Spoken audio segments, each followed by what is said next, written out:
दिसंबर का महीना ख़त्म हो रहा था।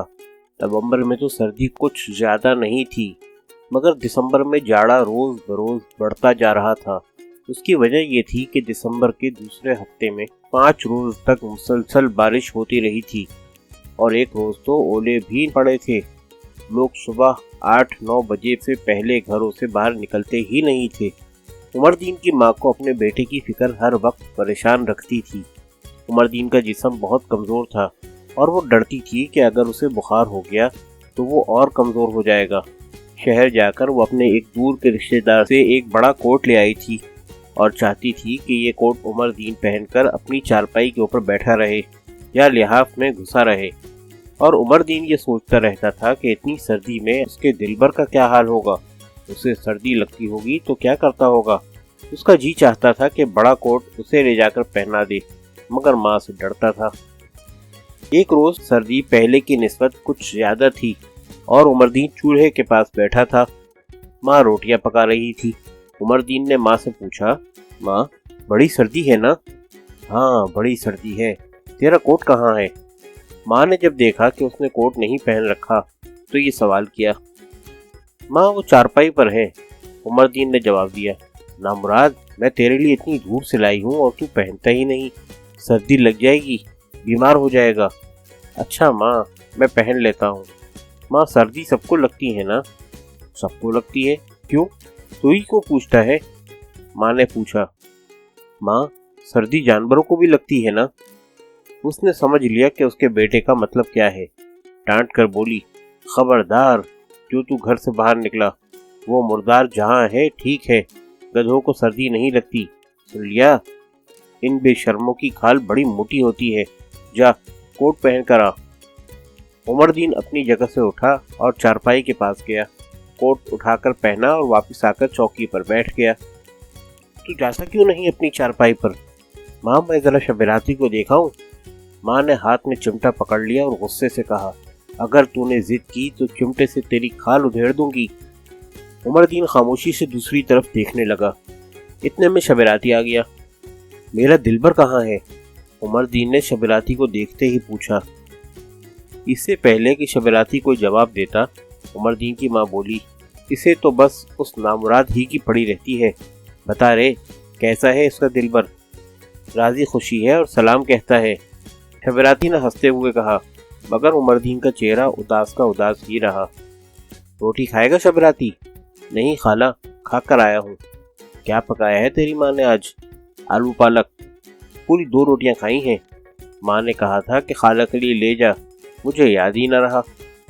अच्छी बात, तुम दोनों को कभी याद नहीं रहती, माँ बोली और रोटी तवे से उतारकर कोयलों पर सेकने लगी। इसका ध्यान रोटी में था। उमरदीन ने मौके को गनीमत जाना, शबेराती के कान में कुछ कहा और शबेराती हंस पड़ा।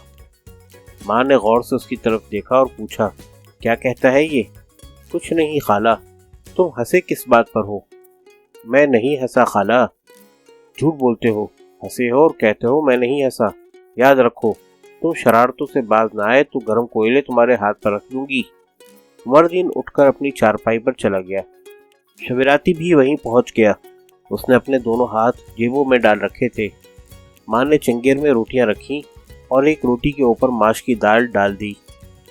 खुद उठी और बेटे से बोली, ले खा ले, खाते हुए बातें नहीं करते, रोटी तन बदन को नहीं लगती।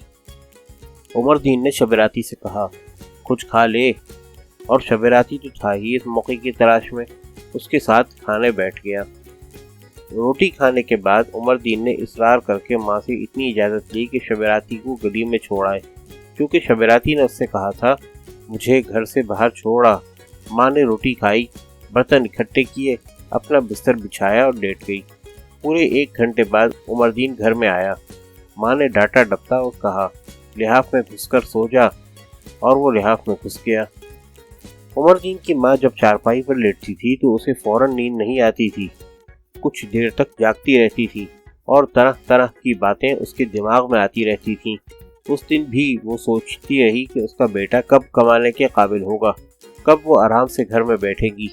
ये बातें सोचते सोचते उसकी आंखों में नींद उतर आई और वो सो गई। आधी रात गुजरी थी कि उसे यूं लगा जैसे दालान में कोई चीज़ गिर पड़ी है। मगर उसे नींद बड़े जोर की आ रही थी, इसलिए उसने खुद को ये कहकर तसल्ली दी कि ये उसका वहम है। दालान में कोई चीज नहीं गिरी।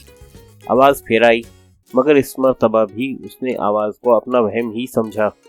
उसके बाद यूं लगा जैसे बर्तन गिर रहे हैं। वो घबरा कर उठ बैठी। करीब से धड़ धड़ का शोर बुलंद हो रहा था। उसके जहन में फौरन ख्याल आया कि घर में चोर आ गया है और वो चीजें ले जा रहा है।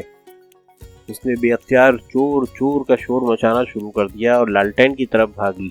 लालटेन को पकड़कर बत्ती ऊंची करना चाहती थी कि लालटेन उसके हाथ से गिरकर बुझ गई और उसकी चिमनी टूट गई। अब तो वो और बुलंद आवाज से चोर चोर कहने लगी। सबसे पहले बाबा रहीम आए।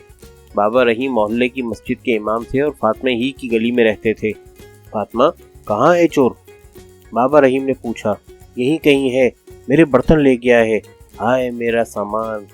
फातिमा ने दरवाजे की तरफ जाते हुए कहा। लालटेन कहाँ है? बाबा रहीम ने पूछा। टूट गई है। फातिमा, क्या हुआ? यह आवाज़ मौला बख्श की थी जो दुकानदार था। फातिमा की आवाज़ सुनकर आ गया था। खुदा के लिए चोर को पकड़ो, मेरा सामान। गरीब बेवा का घर तबाह हो जाएगा। फातिमा ने कहा। मौला बख्श, यार कहीं से लालटेन लेकर आ। बाबा रहीम बोले। ना ना, अल्लाह के वास्ते कोई न जाए, चोर भाग जाएगा। इतने में मोहल्ले के और लोग भी आ गए। हर एक कह रहा था, चोर कहाँ है?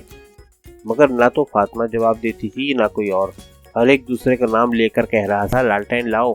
लेकिन लालटेन कोई भी नहीं ला रहा था। घर के अंदर और घर के बाहर एक हंगामा बरपा था। अचानक फातिमा को अपने बेटे का ख्याल आ ही गया।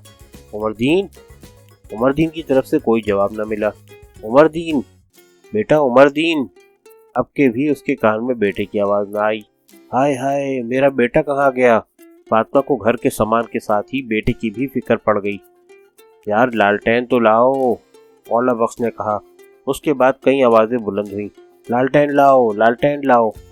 खुदा खुदा करके हाजी महराज दीन लालटेन ले आए। चोर न जाने पाए। बाबा रहीम ने कहा। मेरा सामान, मेरा उमरदीन। फातिमा रोने लगी। फातिमा, चोर पकड़ लिया है, मौला बख्श ने कहा। कहाँ है? एक साथ कई लोगों ने पूछा। ये रहा चोर। सब दालान में पहुंच गए। वहां उन्होंने देखा कि मौला बख्श उमरदीन के दिलबर की गर्दन पर हाथ रखे खड़ा है। ये यहाँ कैसे आ गया? फातिमा का गुस्से से बुरा हाल हो रहा था और लोग जोर जोर से हंस रहे थे। गधे ने दालान में रखे हुए कनस्तरों को लाते मार मार कर शोर बर्पा कर दिया था। उमरदीन कहाँ है? फातिमा ने पूछा। मौला बख्श ने लालटेन को ऊपर उठाया। उमरदीन एक तरफ सहमा हुआ खड़ा था। उमरदीन, ये कौन लाया? मैं अम्मा। सर्दी बड़ी। तेरा बेड़ा गर्क हो उमरदीन, तू मेरी जान लेकर ही छोड़ेगा। हाय ओ मेरे अल्लाह, मैं किधर जाऊं, मर जाऊं।